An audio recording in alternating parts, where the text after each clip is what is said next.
Hi, my name is Zia, and I'm the dental school coach.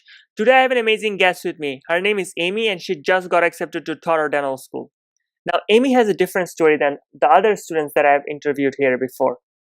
She applied very late in the game. She applied in November, and she finished her DAT in December and got accepted by January. I want you to pay close attention to this because she did not listen to me and still got accepted.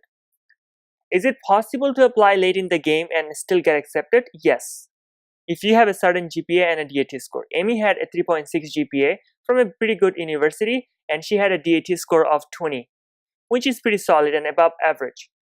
Now, if you are an applicant who is looking forward to going to dental school but don't have the resources to apply or did not have the time to apply in the early season, you could still apply late in the game and get in. The chances are less and less. So I recommend that you apply as early as possible. If you have a solid score and you want to apply late in the game, it is possible to get in. So without further ado, let me introduce you to Amy. Hi, my name is Zia and I'm the dental school coach. Today I have one of my students with me who defied my advice and kind of applied really late in the cycle and still got in. So I want to introduce you to Amy.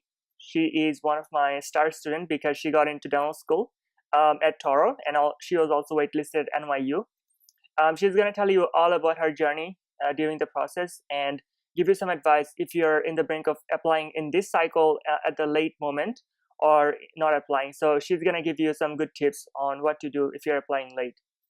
All right, so Amy, why don't you go ahead and introduce yourself to the audience? Hi, I'm Amy. I will be attending Touro Dental School starting the first week of July. So start off, I always ask my student, what brought them to dentistry? What was the key factor that they're considering when they're thinking about dentistry? So what was the defining moment for you? Well, when I was a child, I had a lot of health issues. So from an early age, I've always known that I wanted to work in a healthcare field.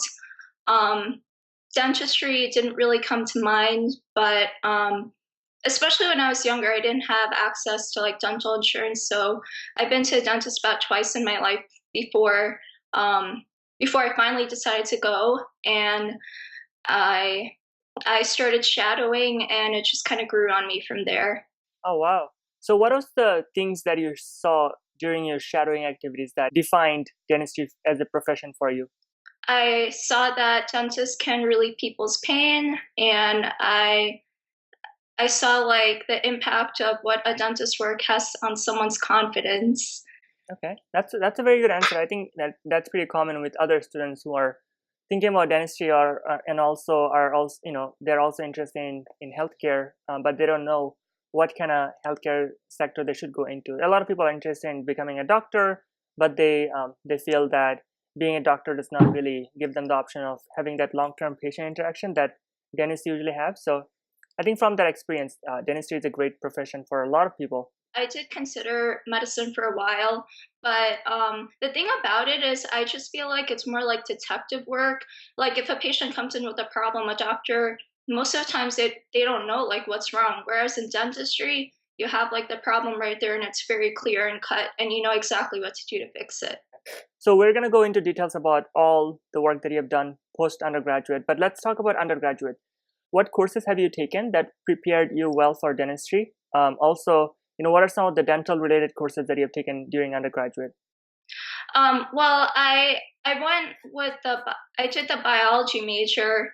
I wouldn't say that I took any like dental specific courses, but I just took like the standard science courses like cell bio, biochemistry, molecular biology, like just all the stuff that comes with being a science major. Okay. So basically, a lot of bio courses, a lot of Hmm. biochemistry courses. So that makes sense. I think those courses prepare you well for first year and second year in dental school because they are going to be heavily involved in Of biology course. type of courses. Yeah. So in terms of extracurricular or volunteer work, what was your experience? Well, as far as extracurricular activities, I did try to like, join like pre-health club on campus. And I tried to join clubs, but as a first year student in college, but it's just that I had family commitments at the time. So I just couldn't keep it in my schedule. I also didn't have a car, so transportation was an issue as well. Okay. So I tried at first, but I just couldn't keep up with it. Um, but I did work as a tutor. I worked as a science tutor in our school's tutoring center. I tutored students in biology, chemistry, physics, calculus, and all that stuff. So that really helped me like make like a solid foundation, especially when it came to studying for the DAT. Right, right. So this is a pointer for students who are applying with a with fewer extracurricular activities. If you have other commitments that, let's say for example, you're working 20 hours a week or 40, sometimes 40 hours a week because you have to support your family members, or because you have other financial related other financial related commitments that you have to make. So make sure you do something different, like for example what Amy did. So she tutored math sciences so that number one, it prepared her well for her DAT, but at the same time it was looked at number two, it was looked at as one of our extracurricular activities. So tutoring is a great way to boost your extracurricular activities if you haven't done many of them. Let's talk about shadowing. How many dentists do you shadow? What kind of dentists those are, and what experiences did you have shadowing them? I just shadowed one dentist, and she was a general dentist. I shadowed for 9 months, and when I shadowed, like after the first month, she asked me if I wanted to work as a dental assistant for her. So that's kind of how I got the dental assisting experience. Okay, so I think that's why I asked you, like if you are still working as a dental assistant. Now you graduated in 2014. So what happened after you graduate? Like what did you do? What were you doing? Well, I continue tutoring every now and then. I did that like part time, and also to get some healthcare experience, I worked as an aide for the elderly. Okay. And I, I mean, obviously, I graduated with the biology degree, and it's really tough out there. So I was just like kind of stuck. I mean, I knew I wanted to work in the healthcare field, but at the same time, like tutoring and stuff like that, it just wasn't cutting it. Okay. So at this point, I really started thinking about what I wanted to do. And like I said before, before this point, I didn't really consider dentistry. I had only been to a dentist about twice in my life up until this point. And I know that's a long time. And the truth is that I was actually embarrassed. Like, I didn't want to go because, like my mouth was full of cavities. I didn't want to go. And when I was working with the elderly patients, I saw like the consequences of, having poor oral habits can like just have on like your emotions and your well-being in general. So at that point, like that's what kind of drew me in, and I finally went to a dentist, and then I decided to start shadowing after that. Nice. So you mentioned that you worked in a senior nursing facility as an aide. Okay, so what was the experience like? Who are the patients that you had to work with, and what are some of the positive and negative experiences? Well, the patients were, I would say, just people whose family just doesn't have time to take care of them. And they do mean well, but they do have to put them in a nursing home. Honestly, the people I work with, they felt just like my grandparents. They're so sweet, kind, and loving. They're like some of the positives I would say was like obviously like I felt good doing it. Like I said, I just felt so comfortable because it felt like I was taking for my own grandparents. Right. But some of the negatives are a lot of the patients, like they're senile, they have dementia. At one point, I had a lady who had very severe dementia. She got really violent on me. She's like, "Who are you? What are you doing in my house? Get out!" And those are some of the negative aspects of that as well. And how did you get the job? I just went in and applied. Really, you don't need any experience. Okay, good. Because a lot of the students are thinking, right now that I'm done with my graduation. This is about May. We're doing the interview in May right now, and a lot of people are going to graduate. They're going to think, what am I going to do after graduation? I'm not going to apply this cycle. I'm probably going to take a gap year or two. and what are some of the ways I can boost my application process. And yeah, working as a clinical aide in a nursing facility definitely boosts your application, right? Yeah. I talked about it in my personal statement as well. That's actually like the main point that I drew upon when I started writing like my first paragraph, and then I just let the whole essay on from there. Nice. And I remember when I was working on your essay, I think that flowed very well because you mentioned some of the difficulties that elderly patients were facing when it came to when it came about the dental care at the nursing facilities, which were non-existent or maybe like very few. Mhm. So tell us about how you got your second job as as the lab researcher. Well, after I graduated, I already had my resume out there. I was constantly submitting like hundreds of resumes every week, and then to sites like Indeed, Monster, stuff like that.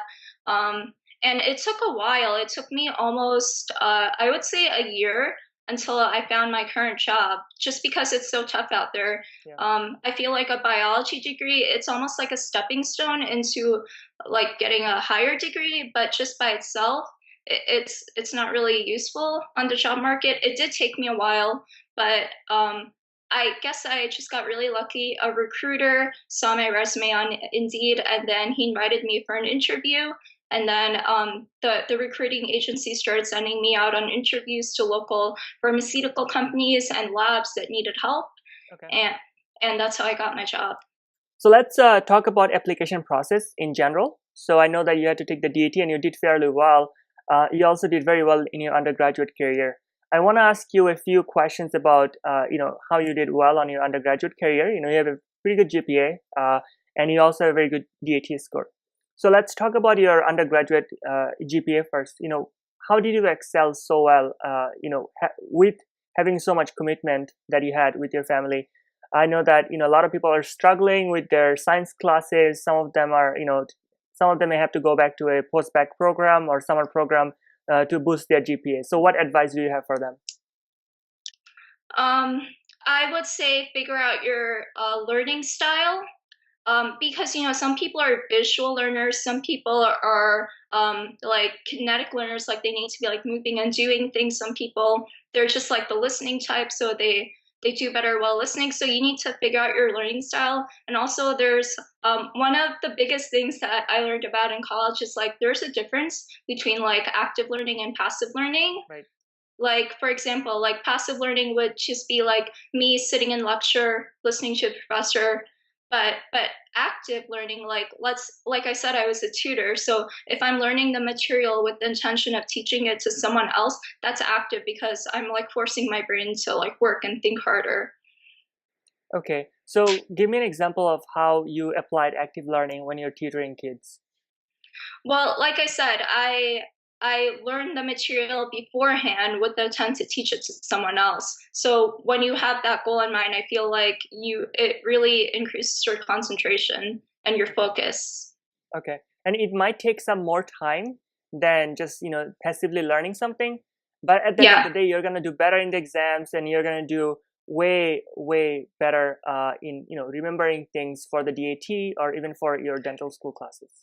Yeah, and also like I use the DAT Destroyer book a lot. I think it forces you to actively learn because it's just like a really great tool. Like it's not like a textbook. There's like no like long chapters that you have to read and then answer questions. It's just straight up questions. But like if you look at a question, like how many molecules are produced in glycolysis and the answer is B. You can't just say okay, the answer is B, and then you move on to the next one. You have to flip to the back of the book. You have to read the explanation, and it like forces you to understand why the answer is B. Because it doesn't help you if you just like say, okay, it's this one, and then go to the next question. Exactly. All right, so that brings to my next question as to how you did well on the DAT. You mentioned DAT Destroyer. Is there any other material that you have used for the DAT? Yeah, I used Chad's videos, and I was a little skeptical at first, but I also used DAT Bootcamp. I really wish I had more time to go through all of it because there's a lot of valuable things on that site, and it simulates the actual testing conditions of the exam. Okay, a lot of my students talk about it. I think pretty much all the students who I've interviewed, they have used DAT Bootcamp. It's pretty good. Is it just exams? I haven't used it. The funny thing is the guy who started the DAT Bootcamp, Uh-huh. he started dental school in 2013 at Columbia. So we have mutual friends at Columbia, and I was supposed to start dental school in 2013. So it's kind of funny that he happens to be in the same year that I got into dental school. And so DAT Bootcamp wasn't around when I was in college. So I think a lot of the students are using DAT Bootcamp now. It's a pretty good tool. It's how much was it? $100 something dollars. It was $120 for 3 months. But it's totally worth the investment. Yes, but however, if you're on a budget, I highly, highly, highly recommend Chad's videos. I've used them myself. I've gone through them so many times. I recommend it to all my friends. It's the best value for your money. Right. So let's jump ship and talk about your personal statement writing. Were you struggling in the beginning because you came to me for personal statement? Yeah. So tell us about the journey when you were writing the personal statement. Actually, I honestly didn't even know what I was doing. I chose to focus on like a lot of negative things. Like, for example, like I've said before, I didn't have access to like dental care throughout my entire childhood and teen years. Yeah. And then I focused on my mother's mental illness and how that affected me. And I was like talking about all these negative things, but what I needed to really do was like show like a difficult situation and then explain in a way like what I did to overcome it. Right. A lot of the time personal statement is not about complaining or whining. It's about it's like addressing a problem and showing what you did to solve it. Exactly, because at the end of the day, you're a problem solver as a dentist. So how you overcome challenges, how you overcome issues that you're facing in life, and I think you did a pretty good job. Writing the personal statement. After you finished your personal statement, and then we talked about it. You said I'm in the brink of not applying to dental school. Tell us more about that. Yeah, I just. At this point, I was working as an aide, and I was just getting like a lot of backlash from my father, who wasn't very happy that I was working as an aide. Like he's disappointed because I'm actually the first person like within our family to graduate college. Oh, wow. So like he has like this it's like this thing, like I know times are different, but before times were like you get a college degree and you get a good job, but that's not always the case now. And I was just getting like like my family's upset with me. I'm working as an aide. I wasn't really like I wanted to go to dental school, but I was really worried about the debt. Like I hear about students going like $300,000-400,000 in debt. But I'm really and I actually told you about my concerns, and I'm really glad you took the time to tell me, like, even though it is a lot of money, you're investing in yourself. So you shouldn't be afraid of it. It's not an expense. It's like an investment into your future. Right. It is an investment. And I also told you that, look, take your time, think about it thoroughly. If you go 1 year later, it's not going to hurt you.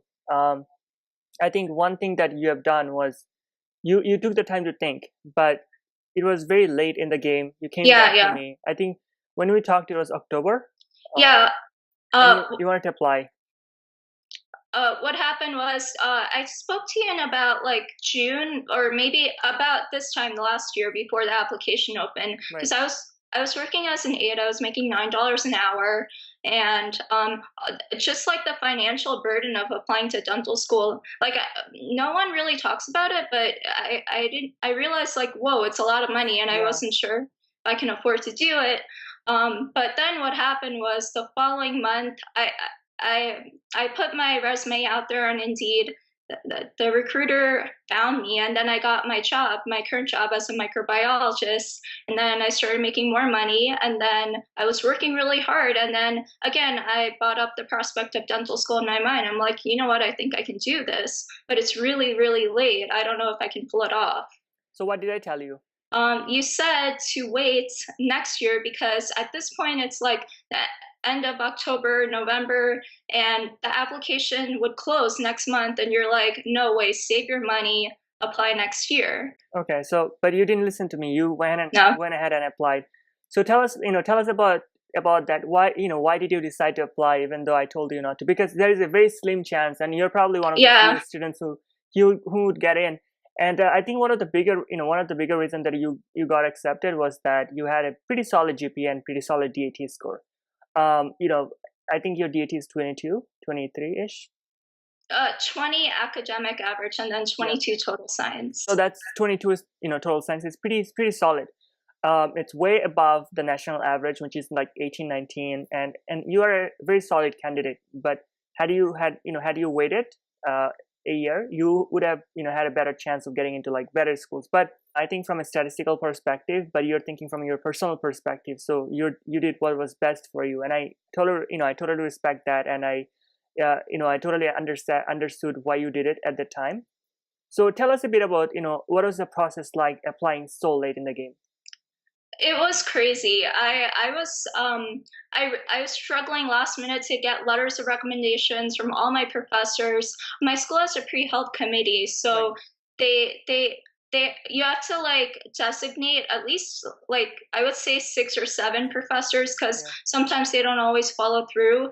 So it was, and they won't write like the consolidated committee letter until they have everyone's letters. Yeah. So it was really crazy. I was scrambling last minute, like taking lunch during my lunch breaks. I'm like driving 40 minutes like from my job to my school, and like just like asking everyone and then being on top of it. That was insane. I had to do that for a couple of weeks, but finally I got everyone's letters. I had to get transcripts. In high school, I took courses through Syracuse University, and then in my first year, I went to Adelphi. So I went to a bunch of different colleges. So I'm trying to like get all the transcripts, and I really wouldn't recommend it. I would say to just apply early and avoid like just scrambling at the last minute. It was really, really stressful. Yeah. So I do recommend applying early, but if you're late if you're doing it late in the game, the first 2 things to take care of is the transcript and the recommendation. Yeah. Because they take the most amount of time. Yeah. And you don't have much control over those things. You have control over your personal statement or the secondaries that you have to submit, but recommendation letter and also transcript, you're kind of waiting for the schools and the professors to submit them. The other thing that I want to point out is your grade. I think grade verification. AdSense takes about 4 to 6 weeks to verify your grades. That's another pain in the butt because you have to like wait another 4 weeks to. Actually, I got really lucky. I didn't have to wait the 4 to 6 weeks. I know it says that on the website, and that's what I thought I would have to wait. Yeah. But I submitted the application on November 19th, and on December 2nd, so like 2 weeks later, I received notification that my grades have been verified. So that's you getting lucky. And I think the other thing is that not many people are applying at that late time. Exactly. So maybe it's easier for them to verify the process or verify the grades. But again, it's very stressful. I'm sure it wasn't probably the most healthiest time of your life, right? No. So tell us about the stress that you had to go through at that point. Well, I would get up at 4:30 every morning, and I would study 2 hours for the DAT. I would put my phone away, no distractions. That's like literally, I woke up every day with one goal in my mind, and that was to take the DAT and do really well on it. So at 2 hours, I would do that. Then I would get ready for work. I would drive to work, and I would be there at 8. And then from 8 to 5, I would be at work. Then I would come home and around 5:30, and then I would like do stuff at home, like help my grandma, like cook dinner, just help out, get some stuff done at home. And then after that, it would be like around 7, from 7 to, I would say like around 11 or 12 midnight, I would be studying for the DAT. Wow, that's such a commitment of doing really well on the DAT. And you took the DAT in October? I took it December 5th. I submitted my application November 19th.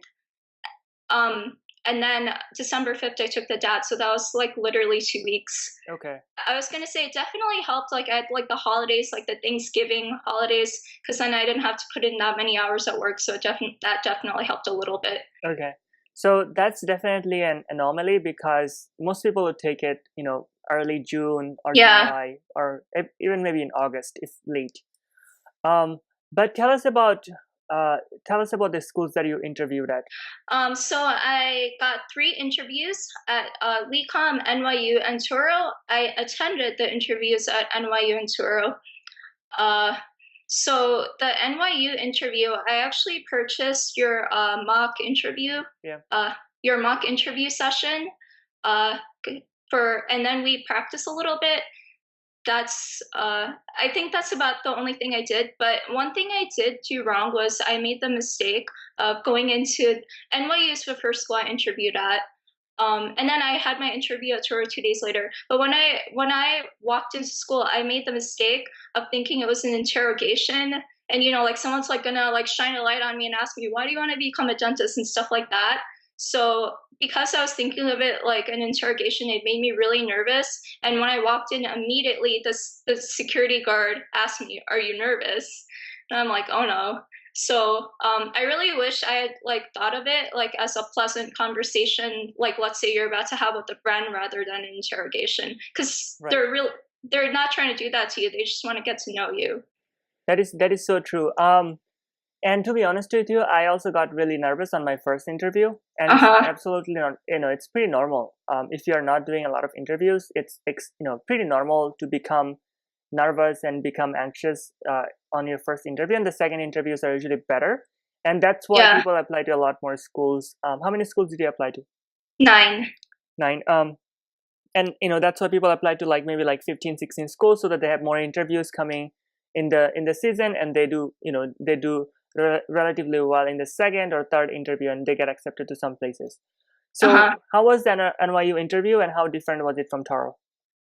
Well, I mean, honestly, both were really like laid back. NYU, more so like, they ask you questions like, why NYU? Why do you want to go to school here?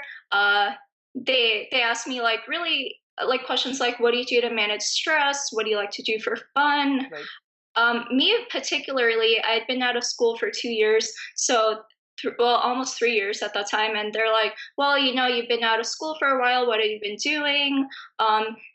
Now, if you were to get accepted, how difficult do you think the transition would be for you? Do you think you'd be able to handle the coursework?" They ask you like really simple, basic stuff like that. Right. And what did you answer in those questions? Oh, like why NYU? I said the clinical experience because New York is home to such a diverse patient pool. Right. Uh, then what do you do to manage stress? I talked about like some of my hobbies and activities. Like I love to rollerblade. I like to cook, so I talked about that. Uh, and they asked me, you've been out of school for a while, so then I explained to them what I did. I said like I've been tutoring. I've been working as an aide, and then I explained my current position, working as a microbiologist. Yeah. And when they asked me if you can like, do you think it would be too difficult for you? It's a rigorous program. Do you think you can handle the coursework? And I said, yeah, because I took some very intensive science courses throughout my undergraduate career, and I've done well in them. So there's no reason for me to think that I can't do it. Great. So those are great responses. Then you had the interview at Toro. I'm sure it's pretty much the same interview. You get asked similar questions. Was anything I'm different? Oh yeah, yeah. Honestly, it threw me off because Churro, like I was definitely more relaxed. And even before the interview, I was like talking with the students. I wasn't nervous at all because, like I said before, I made the mistake of thinking it would be like an interrogation. Like someone's gonna corner you and they're gonna pin you down and ask you questions. But so I went in with that thought in mind. And when it was finally my turn to interview, I was the first person of the day, and I walked into the room and the interviewer looks at me. We sit down, like we shake hands, we introduce ourselves, we sit down, and he's like, "So, what do you want to talk about?" And I'm like, "What?" And that definitely threw me off guard there. It was very, very chill, much more chill than my NYU interview. Like he asked me like, "So, what do you want to talk about?" And I just like looked at him like, "What?" Like I was confused, and he's like, "What do you like to do for fun?" So then I told him like, like I like to cook, and I started talking about my hobbies. Then he asked me like, so what are you doing now?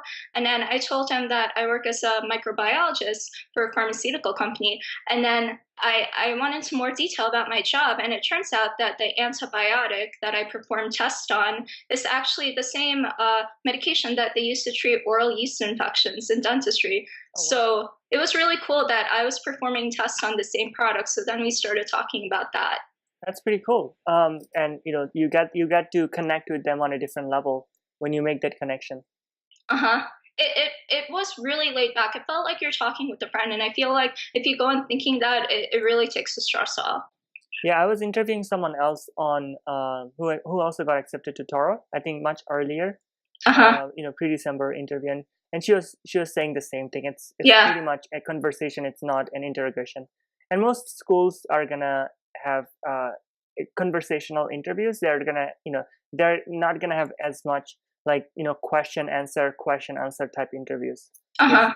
As a dentist, your main job is to connect with your patient, so you Yeah. basically have to be conversational, be social with your patient. Was there any negative experience that you faced during the interviews? Well, actually, for in my case, I guess it might just be specific to me, but maybe other people have it. When I was born, I was born with those not severe, but definitely significant hearing loss, for which I wear hearing aids for. Okay. It's usually not an issue, like if I'm within arm's length of someone, but if it's some people, like some people stutter, some people mumble, some people talk very low. So during my NYU interview, I got an interviewer like that. Like he talks like very low and he's mumbling, and then the humidifiers going on in the background. So I got even more nervous because I couldn't hear what he was saying to me, and I mean, but other than that, really, nothing negative. Both interviews Okay. were very chill and laid back. That's good to hear. Usually, schools are also trying to sell themselves, and they're trying to show how good they are compared to other schools. So, you're less likely to face any kind of negative situations in those circumstances. So now you're accepted to dental school. How do you feel? Great. Does it feel like you have no stress at all? It's like a huge stress reliever, right? Yeah, definitely. When did you hear back from Touro? A week after I interviewed, so it was pretty quick. Okay, and then NYU? Uh, NYU, I would say maybe about 2 weeks after I interviewed. So now that you're in dental school, what are you looking forward to the most? Definitely, it's just like getting in clinic and like learning to work with all the instruments and the hand pieces. Uh, Also, just like learning the sciences, especially like anatomy and stuff like that. Do you feel that you're gonna have a lot more clinical exposure at Touro than at NYU? I mean, honestly, that's hard to say because Touro is a new school. I don't know what their patient pool is like. I'm not I'm not sure what to expect. I mean, I don't know much about the area either. Okay. But they did tell us that they will have like a good patient population because they said that one of the requirements to start a dental school is to prove that the area is underserved in like dental care. Yeah. Uh, Some schools require you to find patients, and some schools provide you with a lot of patients. So NYU, like if you go to NYU, uh-huh. your advantage is that their patients are just Yeah. coming in. Yeah. But let's say you're going to a school like Touro, they might ask you to find patients. So one advice I would give you is that when you're going, when you're going to the university, make sure you you kind of make a lot of local friends, so that when it comes to finding patient, it's much easier for you to like find someone who you can bring in as a patient. Other than that, that's all I wanted to ask you, because I feel like you certainly went against my advice, and that's absolutely fine. It's because it's your application, your process, and you have all the right to do that. So, and you succeeded, right? That's the best part. A lot of the students would just not apply because it's late in the game. It's difficult for them to like apply in the late. And if you go to studentdoctor.net, they would recommend highly against applying late. It's very stressful. There's a slim chance that you get in, but well, you made it, and I'm really happy for you, and congratulations that you got into dental school. And I think your story would inspire a lot more people who are in the brink of applying and not applying. So it would inspire them to apply, at least to make sure that it's a process they and they still have a chance. Hi, thanks so much for watching the video. If you like this video, give it a big thumbs up, share and subscribe so that I can continue to grow this. In that way, I can help more pre-dentals like you to get into their dream dental schools. Alright, thanks for your support and I hope to see you in the next video.